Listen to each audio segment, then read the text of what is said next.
ചിലര് ഉപ്പാനെ തീരെ മെയിൻ ചെയ്യൂല, ഉപ്പാനെ പരിഗണിക്കൂല.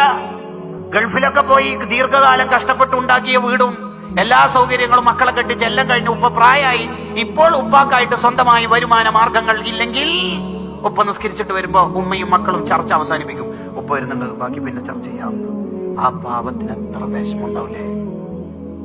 ഉപ്പ പൊതുവെ കരയൂല, ഹൃദയം കൊണ്ട് അങ്ങനെ കരയും. എപ്പോഴെങ്കിലും കണ്ണിൽ വെള്ളം നിറഞ്ഞാലായി. എന്നെ ആർക്കും വേണ്ടാന്ന് തോന്നിപ്പോകുന്നവരാണ് നമ്മുടെ നാട്ടിലെ കൂടുതൽ ഉപ്പമാരും. ആർക്കും വേണ്ടല്ലേ? ഈ ആൺമക്കളൊക്കെ ഒന്ന് കൂടിയിരുത്തിട്ട് ഉപ്പാനോട്, ഉപ്പാക്കെന്തോ ഒരു സങ്കടം 2-3 ദിവസമായിട്ട് എന്തോ കൈമ കാശില്ലാത്തതിന്റെ പ്രശ്നം. ഉപ്പാനോട് ഞാൻ പറഞ്ഞിട്ടില്ല, ഉപ്പാക്കെന്താ പ്രശ്നം? ഞാൻ ഉപ്പാനോടൊരു കാര്യം ചോദിച്ചിട്ട് ഉപ്പ എനിക്കൊരു മുത്തം തരും. ശരിക്കും ഉപ്പ കരഞ്ഞു പോകും, എന്നെയൊക്കെ ആരെങ്കിലൊക്കെ വേണോ അല്ലേ?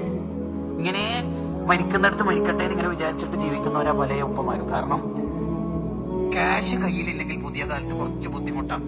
അത്യാവശ്യം ഗൾഫ് ജീവിതം ആസ്വദിച്ച ഭാര്യന്റെ അടുത്തും മക്കളുടെ അടുത്തും ജീവിക്കാൻ.